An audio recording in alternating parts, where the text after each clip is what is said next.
Հարգելի գործընկերներ, սիրելի հայրենակիցներ, ինչպես գիտեք, սույն թվականի հուլիսի 12-ին Ադրբեջանի կողմից հարձակում ձեռնարկվեց Տավուշի մարզի մեր սահմանապահ դիրքերի ուղղությամբ։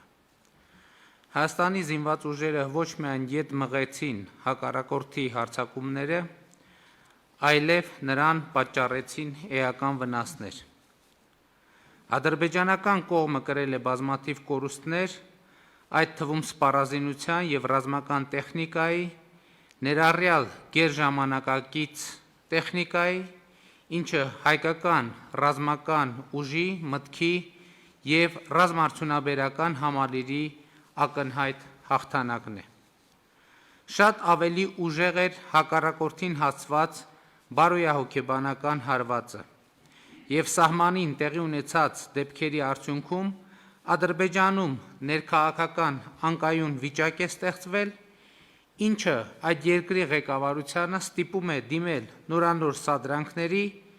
ներքին դժգոհության էներգիան Հայաստանի և Արցախի դեմ ուղղորդելու համար։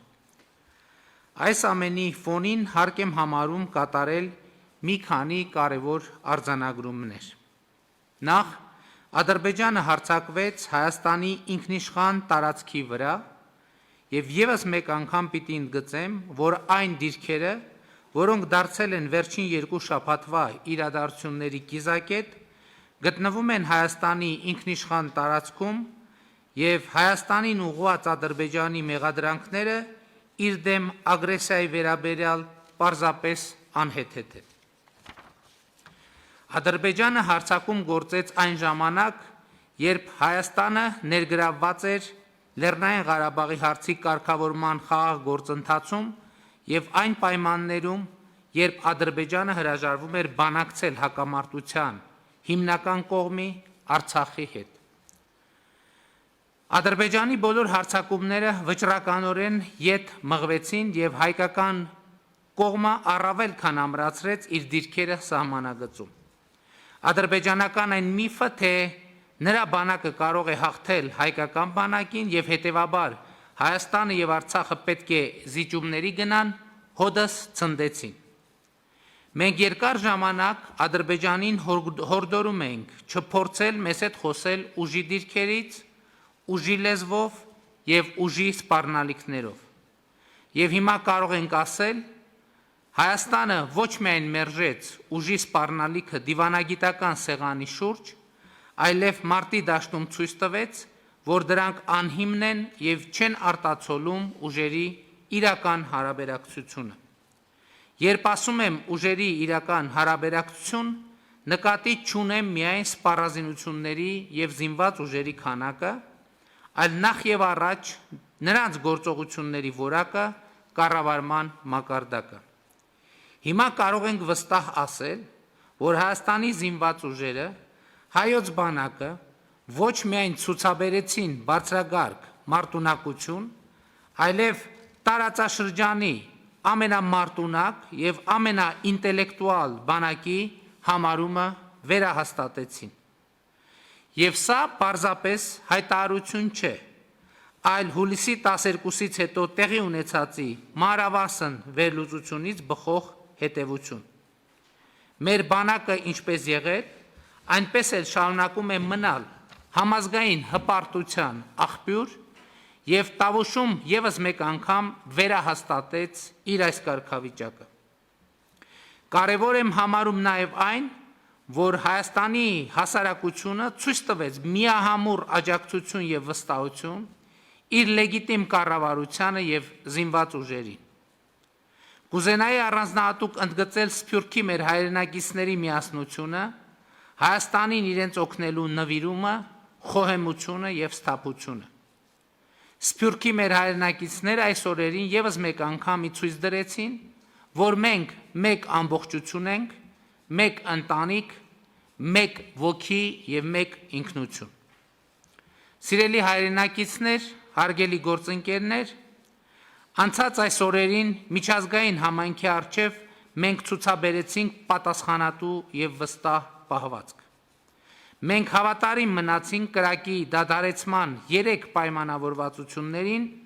որոնք հաջորդաբար խախտվում էին Ադրբեջանի կողմից, ամեն անգամ նրա զինված ուժերին պատճառելով նոր կորուստներ։ Մենք հանդես չեկանք Ադրբեջանի ժողովրդին եւ նրա քաղաքացիական ենթակառուցվածքներին ուղղված սպառնալիքներով, անգամ այն պայմաններում, երբ Ադրբեջանի պաշտպանության նախարարությունը սպառնում էր հրթիռակոծել Մեծամորի ատոմակայանը։ Այս սպառնալիքը ի դեպ պետք է դառնա լրջագույն միջազգային քննության առարկա, որովհետև ի ցույց է դնում ահաբեկչական պետություն լինելու Ադրբեջանի էությունը։ Հուլիսի 12-ից հետո միջազգային հանրությունը հանդես եկավ հրադադարի խախտումները դատապարտելու եւ բռնությունը դադարեցնելու բազմաթիվ կոչերով։ Հրադադարի վերականգնման գործում մեծ ներդրում ունեն ԵԱՀԿ Մինսկի խմբի համանախագահները եւ նրանց երկրները։ Այս տեսակետից հատկապես արդյունավետ էր Ռուսաստանի Դաշնության ներգրավումը, որն արտահայտվեց ինչպես արտաքին գործերի նախարարության, այնպես էլ զինված ուժերի գլխավոր շտաբների մակարդակով։ Միակ երկիրը, ով փորձում էր ոչ թե հանդարտեցնել իրավիճակը, այլ առավել մեծ բռնություններ հրահրել, Թուրքիան էր։ Հաշվի առնելով այդ երկրի ապակայունացնող եւ ագրեսիվ քաղաքականությունը իրեն սահմանափակցող մի շարք տարածաշրջաններում եւ ավանդական հակահայկական քաղաքականությունը, որը արտահայտվում է հայոց ցեղասպանության արդարացմամբ, Թուրքիայի այս գործելակերպը մեծ հաշվով անակնկալ չէր։ Բայց նրա ագրեսիվության աճը առաջ է բերում մեր քաղաքականության որոշակի վերանայման անհրաժեշտություն, այդ թվում Թուրքիայի ագրեսիվությունը զսպելու միջազգային ֆորմատներում մեր մասնակցության ծավալների իմաստով։ Սիրելի հայրենակիցներ, հարգելի գործընկերներ, որևէ կասկած չկա, որ այս փորձությունից մենք դուրս ենք գալիս հաղթանակած եւ վստահ մեր ուժերի, մեր ժողովրդի եւ հասարակության տոկունության վրա։ Բայց մեզ անհրաժեշտ է կատարել նաև որոշակի հետևություններ։ Մենք չենք կարող անտեսել այն, ինչ տեղի է ունեցել։ Չենք կարող անտեսել այն փաստը, որ 2016 թվականի ապրիլից հետո երկրորդ անգամ Ադրբեջանն ուժ կիրառեց այն դեպքում, երբ արկա էր խաղաղ գործընթաց, երբ արկա էր ԵԱՀԿ Մինսկի խմբի համանախագահների կոչը ձեռնպահ մնալ սադրիչ գործողություններից եւ հռետորաբանությունից։ Ադրբեջանն ուժ կիրառեց այն պահին, երբ ողջ աշխարհն իր ուժերն ու ռեսուրսները կենտրոնացրել էր մարդկությանը պատուհասած համաշխարհային համավարակի դեմ պայքարի վրա։ Բայց եւ այնպես մենք մեր դիրքորոշումը հուլիսյան հաղթական մարտերից հետո ամրապնդել ենք եւ դրանք արտահայտվում են հետեւյալում։ Առաջին, Հայաստանի եւ Արցախի ընդհանուր անվտանգության համակարգը պետք է առավել ամրապնդել։ Այս տեսակետից խիստ կարևորում եմ Արցախի հանրապետության հետ մեր սերտ համագործակցությունը եւ այդ համագործակցությանը արկա սպառնալիքներին համապատասխան նոր բովանդակություն հաղորդելը։ Երկրորդ, Արցախի հանրապետությունը պետք է դառնա բանակցությունների լիարժեք կողմ։ Երրորդ, Ադրբեջանը պետք է հրապարակայնորեն հրաժարվի ուժի կիրառումից եւ վստահելի քայլեր կատարի հակահայկական հռետորաբանությունը դադարեցնելու ուղղությամբ։ Չորրորդ, բանակցությունները պետք է լինեն իմաստալից։ Ադրբեջանի այն մոտեցումը, որ բանակցությունները պատերազմի շարունակությունն են եւ դրանց նպատակը բանակցային սեղանի շուրջ ռազմական խնդիրներ լուծելն է, իմաստազրկում են բանակցային ողջ գործընթացը։ Բանակցություններն իմաստ ունեն, եթե Ադրբեջանը պատրաստ է ետ կանգնել իր մաքսիմալիստական մոտեցումից եւ պատրաստ է փոխզիջման։ Առանց որևէ սահմանափակման Արցախի ժողովրդի ինքնորոշման իրավունքի ճանաչումը, Հայաստանի եւ Արցախի բնակչության անվտանգությունը չեն կարող զիջվել որևէ պարագայում։ Հինգերորդ, Վերջին օրերին Ադրբեջանը թիրախավորեց Տավուշի մարզի մի շարք գյուղերի սահմանամերձ բնակավայրերի քաղաքացիական բնակչությանը եւ ենթակառուցվածքներին։ Ադրբեջանին զենք մատակարարող երկրները պետք է հստակ գիտակցեն, որ այդ զենքի օգտագործումը խաղաղ բնակչության դեմ հանցագործություն է,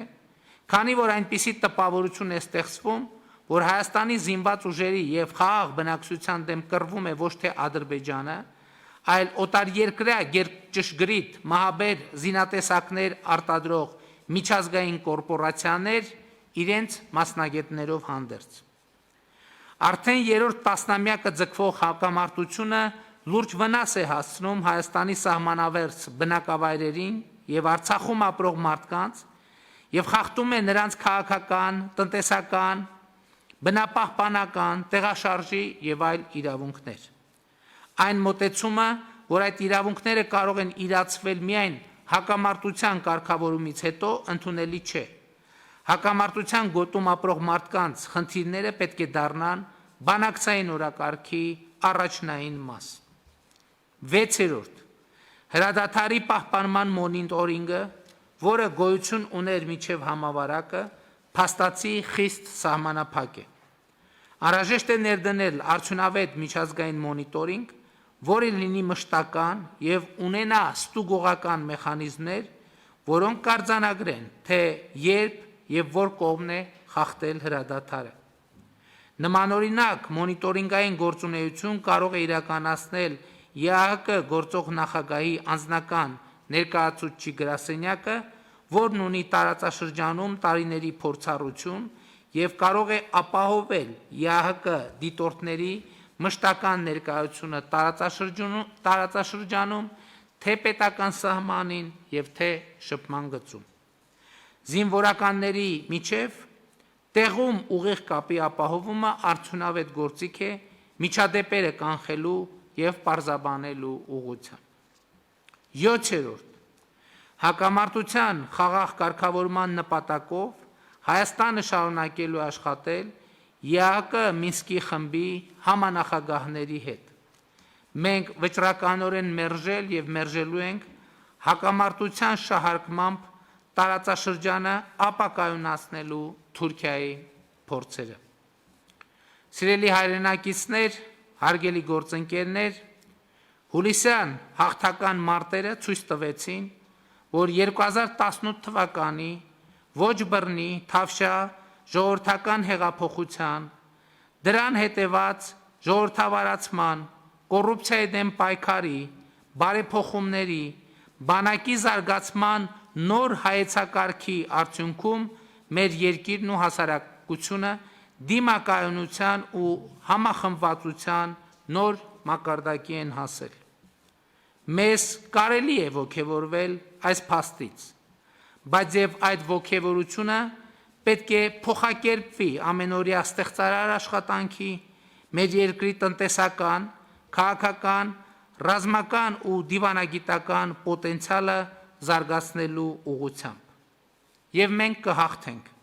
որովհետև մեր հաղթանակը արդարության հաղթանակն է, ճշմարտության հաղթանակն է, մարդկության հաղթանակն է։